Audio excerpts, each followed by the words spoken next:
আজ থেকে শুরু হয়েছে বিশ্ব ইজতেমার দ্বিতীয় পর্ব। বাদ ফজর আহ্বানের মধ্য দিয়ে শুরু হয় ইজতেমার দ্বিতীয় পর্বের আনুষ্ঠানিকতা।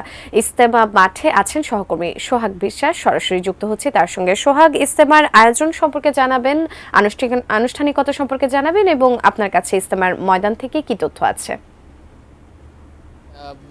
আপনি জানেন যে সুজানা, ধন্যবাদ। আপনি জানেন যে বিশ্ব ইজতেমার প্রথম পর্বের দ্বিতীয় ভাগ এরই মধ্যে আজ ফজরবাদ আহ্বানের মধ্য দিয়ে শুরু হয়েছে। ভারতের একজন মাওলানা তিনি আজকে সকাল 10টা নাগাদ বয়ান করবেন।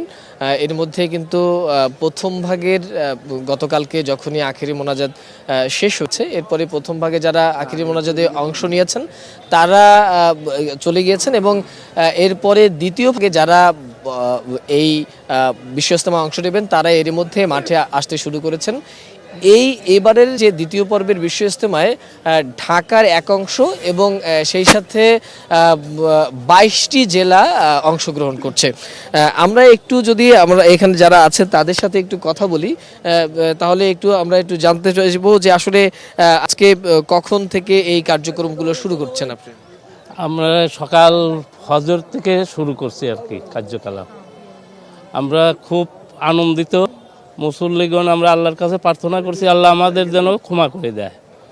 আমরা এই বলে মানে অনেক দূর থেকে আসছি, বহু কষ্ট করে পাবনা জেলা থেকে আইছি ইনশাআল্লাহ, চাঁদপুর থানা।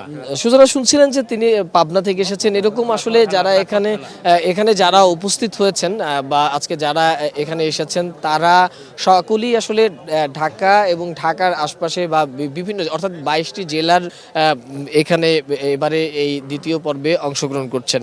আগামীকালকে পরে অর্থাৎ পরশুদিন ঠিক একই সময়ে অর্থাৎ প্রথম পর্বের যেভাবে আখেরি মোনাজাত হয়েছিল ঠিক 9টা সাড়ে 9টার মধ্যে, ঠিক একইভাবে দ্বিতীয় পর্বের আখেরি মোনাজাত অনুষ্ঠিত হবে 9টা থেকে সাড়ে 9টার মধ্যে, এমনটাই জানানো হয়েছে।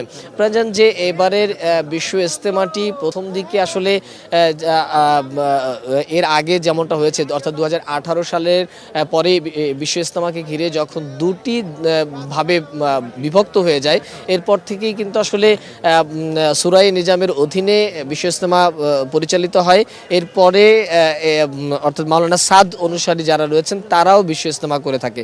তো একইভাবে আসলে এবছরও ঠিক সেরকমটাই হওয়ার কথা ছিল, কিন্তু আপনারা জানেন যে গত ডিসেম্বরের শেষের দিকে অর্থাৎ ডিসেম্বরের 18 তারিখ তাবলিগ জামাতের মধ্যে একটা সংঘর্ষের ঘটনা ঘটে, সেখানে প্রায় 5 জন নিহত হয়। এরপরই কিন্তু আসলে তাবলিগ জামাতের যারা অন্য গ্রুপটি রয়েছে অর্থাৎ সাতপন্থী রয়েছে তাদের বিশ্ব ইজতেমা করাটা একটা অনিশ্চয়তার মধ্যে পড়ে যায়। তখন সুরাই নিজামের পক্ষ থেকে আগের যে তারিখটি ছিল অর্থাৎ 3 তারিখ থেকে 5 তারিখ পর্যন্ত যে সাতপন্থীদের যে তারিখটা দেওয়া ছিল সেই তারিখেই তারা আসলে বিশ্ব ইজতেমার আয়োজন করে এবং সাতপন্থীরা আগামী 14 এবং 15 তারিখে তাদের একটি সম্ভাব্য তারিখ রয়েছে।